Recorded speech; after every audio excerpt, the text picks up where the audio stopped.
Hey guys, it's Kevin again. Just wanted to hang out with you for a few minutes today. And I was with my son McLean. He's taking swim lessons over at the Y, and he's been doing it for about a week now. And it's been so cool to see his progression from, he was real timid in the water initially.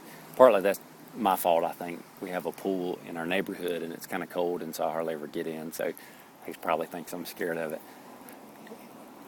And so he was a little bit timid as he started out last week. And then I went over there today about midday and saw him, and he was swimming out in the water all by himself.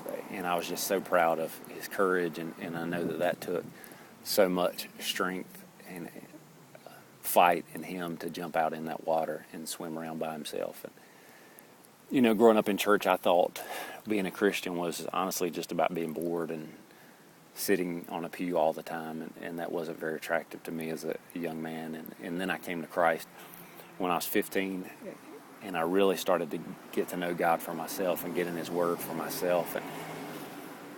And I read about in Genesis where we're made in the image of God, and then in Exodus 15 it says the Lord is a warrior, the Lord is His name.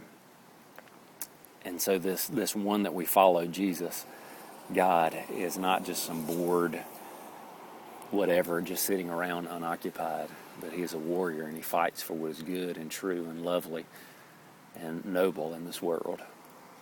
You know, one of the best passages that I think exemplifies this from Jesus' time on earth is in Mark 14. And if you know that passage, He's in the Garden of Gethsemane, and He's pleading with His Father to take this cup from Him. He gets some of His guys to go hang out and pray for Him, and then He takes some of His close guys with Him, and He asks God to take that cup from Him, pretty much to, don't make me suffer this pain if I don't need to. And He's really wrestling with God, but then ultimately He says, but not my will, but your will be done. And so Jesus, this one we follow, this warrior that we follow, He exhibited three great things in the garden that I want to encourage you guys with this week. And one is courage. He obviously had something going on. The Bible said He was in great distress in the garden, but He chose to engage anyway because He knew that's what His Father wanted Him to do. So number one was courage. And number two was, if you notice, He had His guys with Him. He had His close men with Him. Even when He went to pray and He had some to hang out by themselves and pray, He took some guys with Him, and they got to see His vulnerability. So Jesus kept his boys, His soldiers, His warriors real close by. And then lastly, Jesus as the warrior had his sole and primary allegiance to the King. And we, made in His image, we will become very destructive warriors, if you will, if our allegiance is not to the King, and if we're not continually in prayer and asking Him what His directions are for our lives.